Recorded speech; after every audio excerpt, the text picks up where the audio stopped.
ആ കാലത്ത് ഖുറേനോ സുറിയാനി നാട് വാഴുമ്പോൾ ഈ ഒന്നാമത്തെ ചാർത്തലുണ്ടായി. എല്ലാവരും ചാർത്തപ്പെടേണ്ടതിനും താന്താന്റെ പട്ടണത്തിൽ നിന്നും യാത്രയായി തനിക്ക് വിവാഹം നിശ്ചയിക്കപ്പെട്ടിരിക്കുന്ന ഗർഭിണിയായ മറിയയോടുകൂടി ജോസഫും പോകുകയാണ്. പ്രിയമുള്ളവർ, എന്തിനു വേണ്ടിയാ? സാമൂഹ്യ പ്രതിബദ്ധതയോടെയുള്ള ഒരു യാത്രയല്ലേ അതോ? തീരുന്നില്ല അവളുടെ സാമൂഹ്യപരമായ ഉത്തരവാദിത്തങ്ങൾ. പ്രിയമുള്ളവരെയും, കൊത്തനേപ്പുരയിൽ കല്യാണ വിരുന്നിന് വീഞ്ഞ് ദൗർലഭ്യമാകുമ്പോൾ പരിശുദ്ധ അമ്മയുടെ പ്രാർത്ഥനയാണ് തിരുവചനത്തിലെ ഏറ്റവും ചെറുതും മനോഹരവുമായ പ്രാർത്ഥന.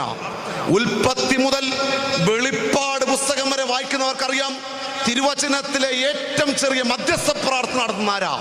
പരിശുദ്ധ അമ്മയാണ്. പ്രിയമുള്ളവരെയും, രണ്ട് വാക്ക് മാത്രമേ ഉള്ളൂ പരിശുദ്ധ അമ്മയുടെ മധ്യസ്ഥ പ്രാർത്ഥനയിൽ. എന്താ?